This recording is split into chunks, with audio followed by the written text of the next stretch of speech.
নাটকে অভিনয় করে নিজের শক্ত অবস্থান তৈরি করেছেন, তবে এবার নাটক নিয়ে নয়, আপত্তিকর পোশাকে নেচে আলোচনায় আসলেন অভিনেত্রী সামিরা খান মাহি। বিস্তারিত থাকছে ডেস্ক রিপোর্টে।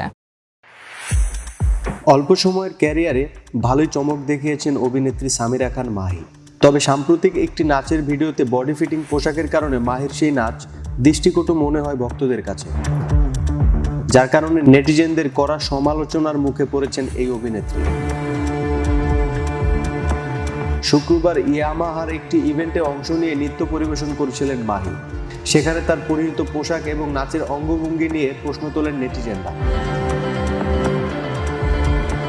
কেউ কেউ বলেছিলেন নিজেকে যেন বলিউড অভিনেত্রী মনে করছেন, আবার কেউ বা বলছেন এত ট্রান্সপারেন্ট জামা পরেন কিভাবে তিনি। বিভিন্ন পেজ থেকে শেয়ার করায় ভিডিওটি ছড়িয়ে পড়েছে নেটিজেনদের টোপে।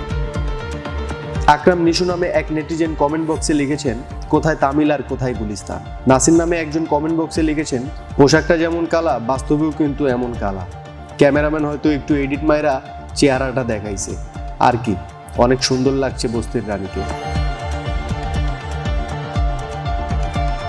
এসব সমালোচনা নিয়ে ক্ষণিক বিরক্ত অভিনেত্রী নিজে।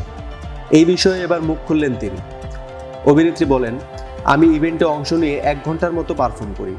পুরো নাচের মধ্যে অনেকগুলো মুদ্রা ছিল, তবে সেখান থেকে কিছু অংশ নিয়ে সেটা জুম করে কেউ পাবলিশ করেছিল, যেটা দেখতেও খুব বাজে লেগেছে।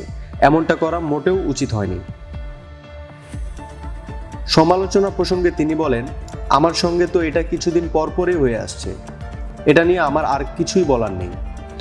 অনেকের কাছে মনে হয়েছে যে আমি মনে হয় নাচের কস্টিউমের ভিতরে কিছুই পরিনি, কিন্তু তা না। নাচের কস্টিউমের ভিতরে আমি আরও 2টি জামা পরেছিলাম। যেহেতু কস্টিউম একদমই বডি ফিটিং, সেজন্য হয়তো এমন লেগেছে। তিনি আরও বলেন, আমি এই কস্টিউম পেয়েছি জাস্ট রিহার্সেলের সময়, তাও 1 দিন আগে, আর এটা পরিবর্তন করার মতো যথেষ্ট সময়ও ছিল না।